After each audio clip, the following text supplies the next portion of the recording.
trip in the Boundary Waters and a trip with individuals who have not paddled before, some of the things that I consider, you really want to break it down into steps, and I think it's most important to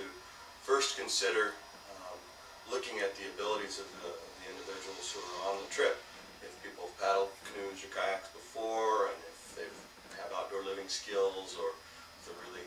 fresh and green to the whole experience. But being that the Boundary Waters is a wilderness area, as managed by the federal the Forest Service, there are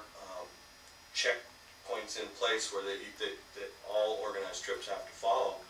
So what you want to first consider is how long you intend to stay out. There are designated points of travel where you have an entry point that you have to get a permit for, and you have to outline your trip for the individuals, the Forest Service, making sure that they know where you're going to be going and when you're coming out.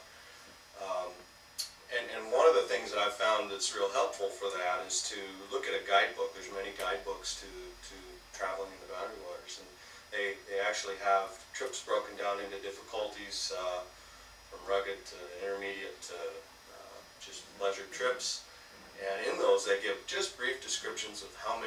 long the portages are, and the numbers of campsites on various lakes, the type of fish you might find, the wildlife you might find in the different areas. So I am a firm believer in sitting down and doing a little pre-trip planning, making sure that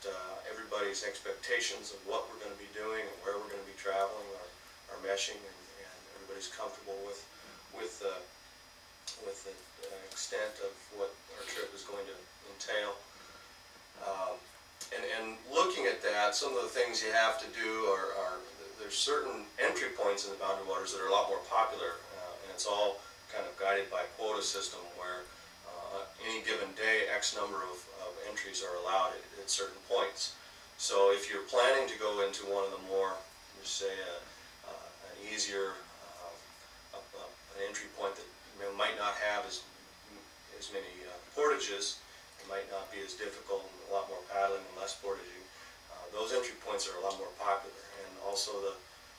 so they fill up a lot quicker, and you're going to want to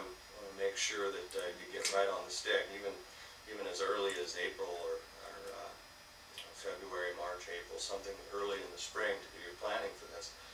because it's a very popular thing to do and a popular place to visit. When you're looking at these things, you also want to consider the type of equipment that's going to be necessary. It's not necessary for everybody to bring their own pots and pans and stoves. You want to break down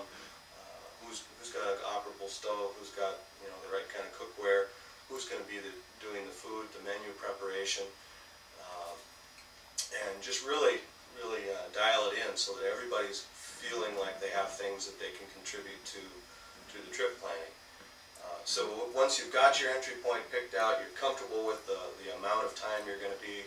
spending, you start to work on your menu, you get if people have not paddled before, you might want to do a little pre-trip paddling together, maybe even go over some procedural things like if a canoe was to tip over, how you get back in the canoe. And another thing that a lot of people don't realize, and they tell you this when you watch your informational video getting your permit, that there are black bears, so your food needs to be hung up, and you'll even go over a system by which you use a pulley system of hoisting your food up into the air each evening. So those are some things to consider when doing a trip. But the biggest thing about it is that you want to keep safety in mind, and it needs to be fun for everybody.